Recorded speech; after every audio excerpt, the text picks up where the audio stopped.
Hello guys, and thank you for joining me this week from down my allotment. And a day when I've come down and feel quite disheartened. Looks like I have been the latest victim to the birds, because every single one of my peas, bar a couple, have been eaten by the birds. So yeah, I got hardly anything left of them. And I thought these two scarecrows double out might have done the job, but obviously that wasn't enough.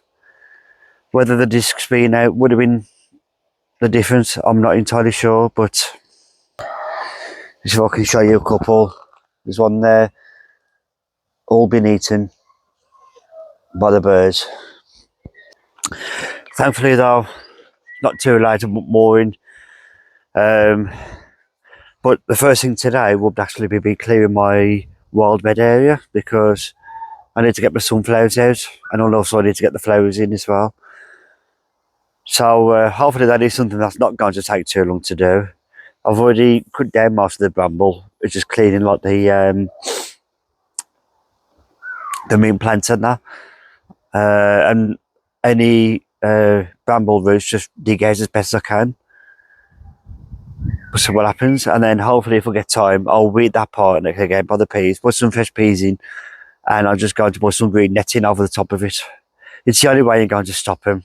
Well, we hope so anyway. But apart from that, everything else is looking good. Most of my potatoes are now coming through. The salad potatoes and the second earlies are more coming through. And it's just a matter of just weeding everything now. Our corns have come back well. So yeah, it's looking good up here, to be honest. Looking good. So yeah, I'll go make a start now on that. Yeah, that wildflower bed. And we'll go from there. So back in a bit.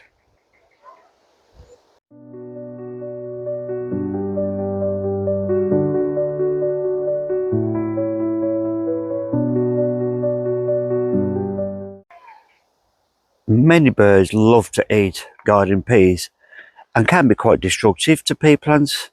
Pigeons, sparrows, finches and cardinals will happily eat pea shoots, leaves, flowers and even the peas themselves, and that's why it's important to try and take measures to stop them from eating your pea plants, which is something I didn't do in the first place.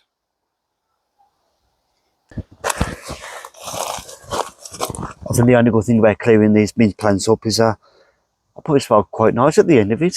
Kind of smells like polar mint. Did like the smell of them, but I didn't realise how wild that would actually grow. And there's bits of bioweed as well that will need to come up, and then obviously the bramble as well. So we'll see what we can do, eh? We'll see what we can do.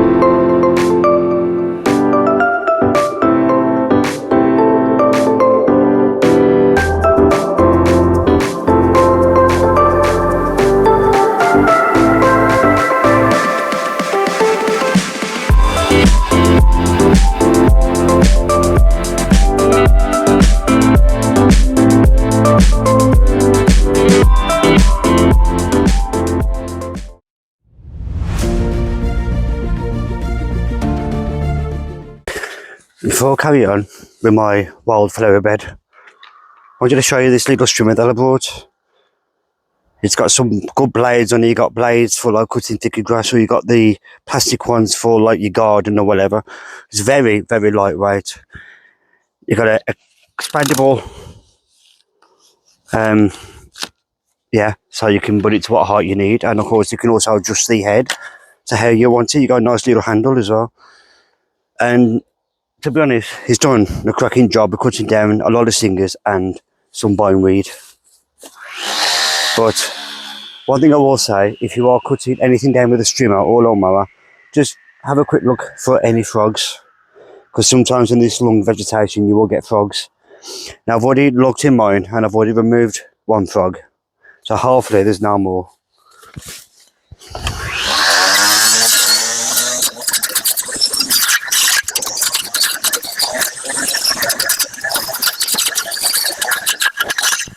You can see it easily cuts through that bramble, which is quite surprising. So that's a good investment. So what I'm thinking, once I finally done my pond, is just keeping this like a little grass area, because I can easily cut it down with this and have it like a seating area. So yeah, the plans for this area might have changed a little bit. We'll see what happens. Anyway, let's go back to the flower bed. So yeah, yes, that is one strimmer I recommend you getting, and for the price it's really good, and you do get 2 batteries with it as well, and you get your charger and lots of different attachments. But anyway, wildflower bed has now been complete. What I mean complete, I mean it's been tidied. So I haven't put any more wood chippings down, and it's something I might not even bother doing. The root was unbelievable from them mint plants. Didn't realise how bad there was, but I had a lot of bramble roots as well. But it's looking really, really good, and I can't even call it wild anymore because yeah. So I'm going to show you now. That, believe it or not, is just from this section here. I mean, how tidy does that look? I've got 2 bigger pots here, and I've got a couple of slabs. What I'm hoping to do is, I've got these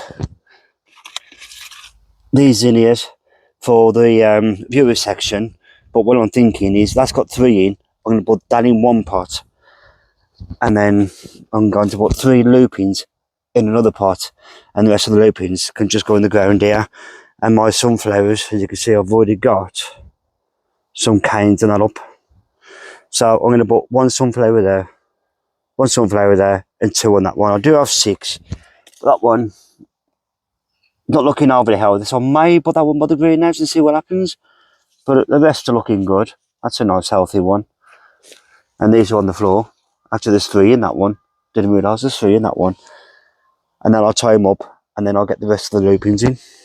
And that will be the first job today. That's done. I said I wanted to do my peas. I might leave them to next week because I need to clean the area for my pumpkins. Pumpkins, I've got to go out. Peas can hang on. So I'll just go over to the area. Let's go through my corn bed. I mean, look how them have really grown. They look incredible. So I'm just going to be careful. In here, I'm going to weed around here. That part ain't so bad actually. So I'll do this bit here, put some more of this weed membrane down, and the pumpkins can try to cross here. So instead of doing the peas, I'll do that one. The peas are long gone, there's no saving them now. But it's not too late to put more in, so I'll leave that for my next one, next visit down here. But I'm going to carry on now with the flower bed, give them a good watering, and then going over to the pumpkin area. So join me then.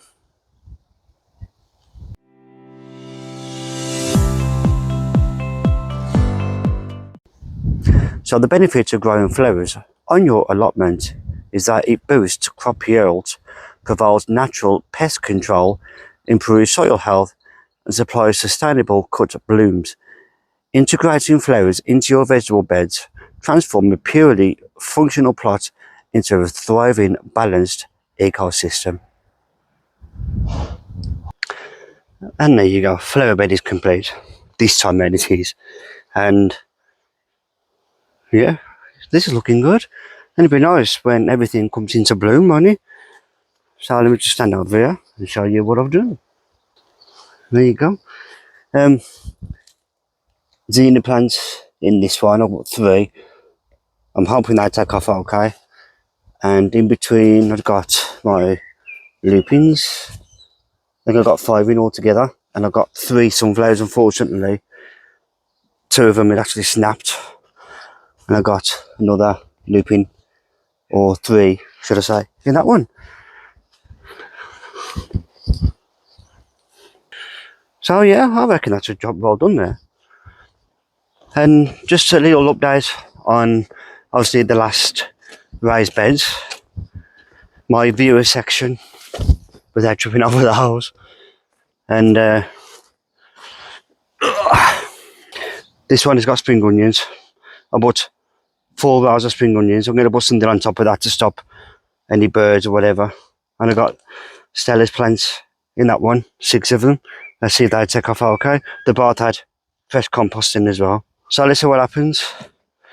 But before I go today, everything will be watered, or most things will be watered. But the next week or so, we got a lot of rain in the forecast, so that should help to water the ground. Anyway, on to my final job for today because I am slowly running out of time. So, can you guess my next job?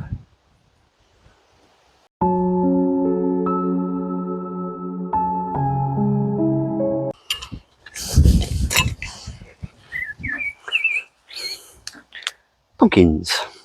Now, I've got 6 pumpkin plants, should I say. I'm going to put 3 where I am, and just on the other side there, I'll put 2, because here I've probably got more room. I haven't covered this up on purpose, because I can plant these straight in, and then trail the pumpkin plants across this wee membrane that's here, and again over the back. But I'm going to make sure it's not too close to the corns neither, because I don't want it overtaking these corns. They're looking good. But yeah, I'm quite excited about pumpkins. I've never done them this year. I've never done pumpkins at all. Never mind any year. So we'll get them planted in and then go from there then. But this part's also easy enough to weed anyway. So I think I'll put 1 in the middle here. Soil is extremely dry, which is quite surprising since we recently had a storm. But it soon dries up with the sun. So I'll give the pots a little squeeze to loosen up the soil, and there you go. And just pop that into there. These will be watered as well, Sam, as everything else that needs watering. And that can just trail across. Put another one just here as well. But once these are out, near enough everything is planted. And there's a matter of just keeping it tidy, weeding, and I might even look at finally getting that pond sorted out as well. Obviously my first priority is making sure that everything is in the ground, and then everything else can come afterwards. I do want to finish off that area by where I sit as well, because I want to get some new wee membrane down, and because we've had some new wood chippings, I can do that as well. But because I'm back at work soon, I'm only going to be having weekends again. But that happens. We get there in the end. But anyway, I will show you at the end everything I've done for today. So see you in a minute. So that's everything I want to do for today. And I think I've done okay today. Didn't seem like I got that much done, but looking around now, plot is looking absolutely amazing. Please excuse my tripod, it's broken, so it's all over the place at the minute. So I'll get a new one eventually when I can afford it. But now, seriously though, it's looking really good at this allotment now. So much hard work has gone into this, and I think it's finally paying off. But now everything is in the ground. Well, I say nearly everything. I've still got the cauliflowers in there, but to be honest, I'm not too bothered if they don't take off. I can probably think of something else to put in this large raised bed, maybe some more radishes or something like that. But I've got time to think what to do with that. But anyway, let's show you the pumpkins. Will I show you the raised bed, so I don't need to go back to that.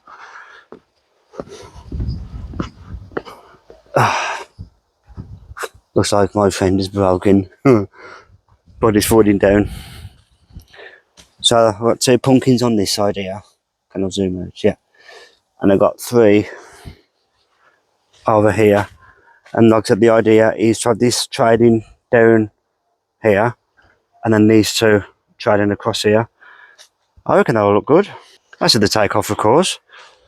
Of course, my next job after that. Last week, or should I say last episode, was raised beds part 2. And the next one will be peas part 2. So we'll get my new peas in next time, read all that, and I'll cover the lot over. It's the only way you're going to stop them. Yes, I know it'll be a little bit later coming through, but if I can get a few, I'll be happy.